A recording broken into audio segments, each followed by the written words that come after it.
ওম হাম হনুমতেই নমো। তো হনুমানকে আজ শনিবারে পুজো টুজো দিয়ে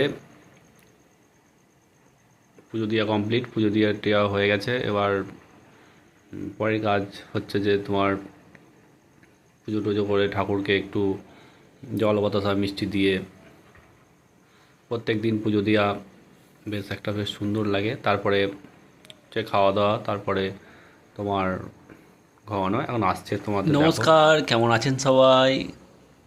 শুভ দুপুর। আমি দুপুর থেকে ব্লগটা শুরু করছি, তাই শুভ দুপুর। তো কাজ নাই করি কি, সময় হাতে থাকলে ভিডিও করি, আর কিছু না। তাই চান টান করে তোমার রেডি হয়ে খেতে বসবো।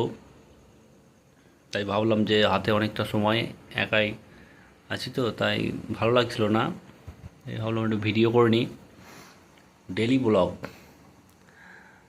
তো আমার এখন খেতে বসবো। এই যে আমার আজকে শনিবার, নিরামিষ খাবার দাবার, নিজে নিজে রান্না করা, খুব সুন্দর। রান্না বান্না কমপ্লিট, খাওয়া দাওয়া শুরু করব এখনই। তো খেতে বসবো, এই খাওয়া এখন হবে। খেয়ে দিয়ে নিয়ে তারপরে তোমার হচ্ছে ঘুমাতে যাব। ঘুমিয়ে টুমিয়ে উঠে একটু ঘুরতে বেরোবো। আবার মন হলে বেরোই, না হলে বেরোই না। ভালো লাগলে বেরোই, না হলে বেরোই না। ভালো লাগে, খেতে বসছি তাই খেতে খেতে খাওয়া দাওয়া কমপ্লিট। তো এবার পরের কাজ হচ্ছে শোয়া।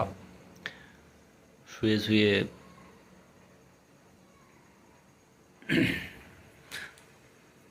এখন ঘুমানোর সময়। Bye bye.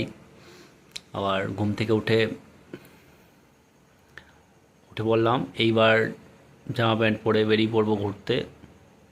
ছুটির দিনে একটা বেশ ভালো লাগে, বেশ দুপুরবেলায় ঘুরতে, এই বিকেলবেলায় ঘুরতে যেতে। আছে অনেক জায়গায় ঘুরতে যেতে। খাওয়া দাওয়া হয়ে গেল, দুটো কলা, কিছু কিশমিশ। এবার বেরিয়ে পড়ছি ঘুরতে। তো আমার ঘোরা হয়ে গেছিলো, তারপর আমি রাতে ফেরার সময় আমি ভিডিওটা করলাম। আমি যেখানে গিয়েছিলাম আর তখন আর ভিডিওটা করা হয়নি। তো বাই বাই, টাটা, অপর দেখা হচ্ছে। ঘোড়ার লাস্টে এই যে ঘরে ঢোকার মুখে আমাদের পঞ্চমুখী হনুমান মন্দির, খুবই বড় করে যে হনুমান মূর্তিটা দেখতে